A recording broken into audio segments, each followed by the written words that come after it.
Students, we have already studied about the Supreme Court of India. Today we will be talking about the High Courts in India. We all are aware that the highest court in our country is the Supreme Court, and there is only one Supreme Court which is located in New Delhi. At the state level, the highest court is the High Court. And there are various subordinate courts, the district court, the sessions courts, and all, which work under the High Court. So, the highest court at the state level is the High Court, and the highest court in our country is the Supreme Court. Now, each of the 28 states of our country, they should have a High Court. So, every state is supposed to have one High Court. Every state is supposed. However, there are some high courts which have jurisdiction over two or more states. That means that two or more states are having access to one high court only. They are sharing one high court. So each state has one high court to go to take up their cases to. Talking about the composition of the High Court, just like the Supreme Court has the Chief Justice of India and can have a maximum of 30 judges, similarly, every High Court has a Chief Justice and many other judges. Now, remember this thing that the Chief Justice at Supreme Court is known as the CJI, Chief Justice of India. At the High Court, that position is denoted only as Chief Justice. We don't say Chief Justice of India, there is only one Chief Justice of India. Here, they are Chief Justice and many other judges. Now, how is the Chief Justice of the High Court appointed? The Chief Justice is appointed by the President after consulting the Chief Justice of India, who is a part of the Supreme Court. After consulting the Chief Justice of India and the Governor of the state concerned. For example, the Chief Justice of the High Court of Uttar Pradesh is to be appointed. So the President will consult the Chief Justice of India and will consult the Governor of the Uttar Pradesh for appointing the Chief Justice of the High Court of Uttar Pradesh. Similarly, now how does the appointment of the other judges of High Court happens? The President, he will consult again the CJI, that is Chief Justice of India, and he will consult the Chief Justice, that is the very Chief Justice who has been elected of Uttar Pradesh. He will be consulting the Chief Justice of Uttar Pradesh and the Governor of Uttar Pradesh for appointing the judges of the High Court of the Uttar Pradesh. Suppose the judges of Madhya Pradesh are to be appointed, then what will happen? The President will consult the Chief Justice of India and he will consult the Chief Justice of the High Court of Madhya Pradesh and the Governor of Madhya Pradesh for appointing the judges of the High Court of Madhya Pradesh. So that is meant by the Chief Justice and Governor of the state concerned, or whichever state the judges are to be elected. Now, how many judges are there in Supreme Court? Remember, it can have a maximum of 30 judges. As for the High Court, the number of judges depends on the population of the state. If it is a heavily populated state, that is a lot of people will be requiring judicial services, so a larger number of judges will be appointed in High Court. While if there is a smaller state with less population, then lesser number of judges are appointed. So it depends on the population of the state and it differs from one state to another. Eligibility criteria. If you wish to become the judge of a high court, what are the qualifications required? You must be citizen of India.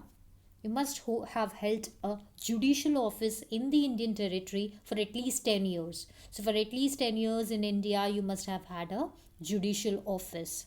Then another condition is that, or you could have been an advocate of a high court or of two or more such courts in succession. So you could have served either in a high court for 10 years as an advocate, or maybe in two or more courts you could have served successively for 2 years, 3 years, and in total of 10 years you could have served as an advocate in such courts.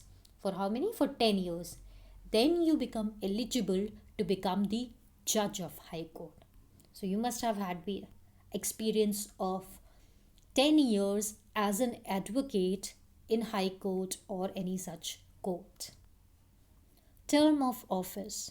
As for Supreme Court, we know that they hold office until 65 years of age. For High Court, it is 62 years of age. Just like the Supreme Court judges, they can resign earlier or they can be removed from office by the president. How? The entire process remains the same, just like the judges of the Supreme Court. Remember what was the process?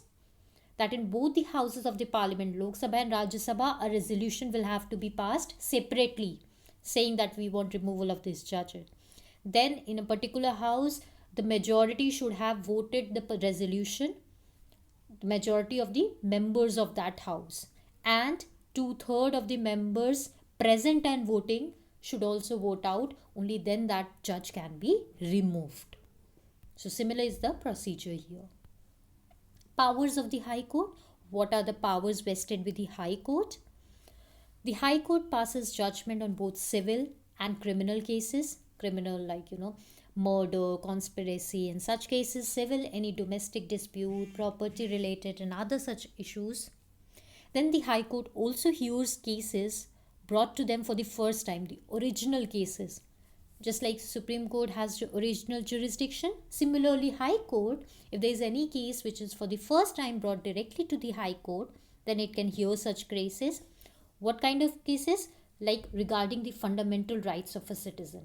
So if your fundamental right is being taken away, is being encroached upon, then you can directly go and appeal to the High Court. Then they also give judgments on petitions related to elections. So if there is any dispute arising related to the elections held, those are also brought to the High Court. Then the High Court also entertains petitions, that is appeals, made against the judgments given in subordinate courts. We know that our judiciary system is an integrated judiciary system. We studied in the beginning that there are subordinate courts at the lowest level, then there are high courts, and then is the Supreme Court at the highest level. If we are not, first of all, we approach the subordinate court. If we are not satisfied with the judgment, we can again appeal to the High Court. If we are not again satisfied with the judgment of the High Court, then we can finally go to the Supreme Court. Then whatever judgment will be passed, it will be the final one. So again, the High Court has the power that if we are making an appeal against the judgment which is given in a subordinate court, then we can go and appeal in the High Court. And then the High Court has the power to review and change judgment of the subordinate court. So the High Court will see what the judgment has been passed by the subordinate court. It can change, it can modify, or it can accept, or it can totally change the judgment of that case. It is the power of the High Court. Then the High Court also controls and supervises the functioning of the subordinate courts. It will see how the subordinate courts are functioning.